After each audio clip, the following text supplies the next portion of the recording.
Thank you very much, Chairman. Welcome to all the witnesses. I think we can probably all agree that Superfund sites burning or flooding is a very bad outcome. Seeing lots of heads nodding. And for that reason, wildfire and flood risk is important in dealing with our existing and emerging Superfund site population, if you will. And GAO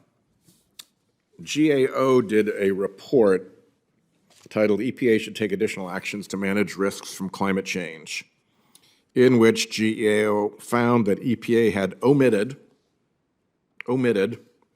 climate change from its agency strategy, and further that many Superfund sites would be at increased risk of flooding and wildfires, and that obviously if you've omitted that from your risk calculation, you've kind of missed the pitch. So my question to you, and I guess I'll start with our voice from the ether, if I may, Mr. Goldstein, is what did we lose in the denial years when EPA wouldn't count climate change into the Superfund risk factor? And have we caught up for whatever went wrong in those years? And how prepared are we now in terms of a proper, scientifically based, accurate assessment of which Superfund sites face new risks from flooding and from wildfire? Mr. Goldstein. Well, I think that the industry and the agencies, both at the federal level and at the state level, are catching up very quickly.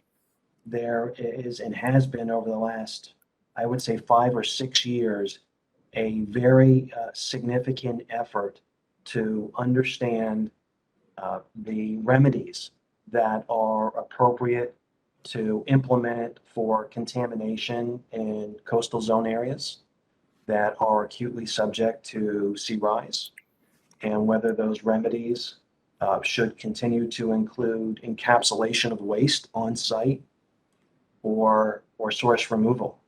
This is an ongoing discussion that has technical implications, regulatory implications, legal implications, economic implications, and equity implications. Not all cleanups are created equal, and not all cleanups are financially sourced or viable in the same way.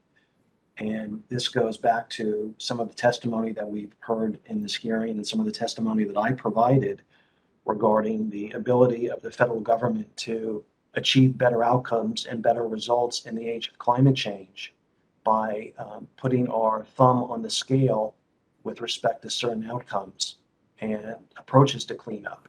Where here specifically, we could, the legislature could, Congress could prioritize source removal in coastal communities, the removal of all impacted contaminated soil or sediments, so that when waters rise from below or fall from above, the caps that are in place, which may no longer be an effective remedy, are not an issue because the source of contamination.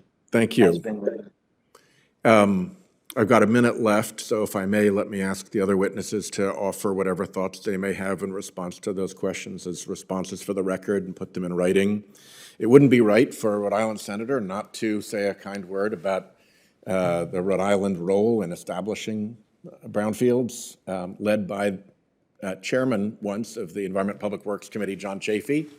His picture is right in that room as one of the former chairman of this committee, and then reauthorized by his son, Lincoln Chafee, years later when he assumed his father's seat. So we take a certain amount of pride in the Brownfields program around Rhode Island because it has good Rhode Island fingerprints all over it.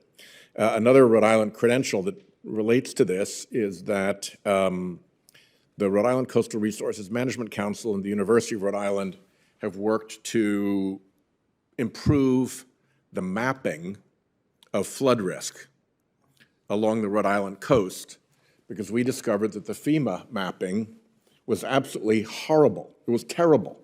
If you followed the FEMA mapping, it led to internal inconsistencies within its own program.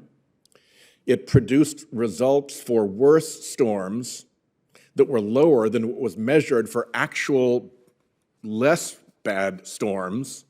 It's like, how is it possible that you could come up with a flood risk map that shows for X level of storm, it's going to be better than we actually experienced for a lesser level of storm? It doesn't even make sense. The sloppiness of the FEMA process, the inconsistencies within the FEMA process, and the flinch that they had about looking at sea level rise because, oh my God, you might have had to touch on climate change, and oh my God, we can't talk about that.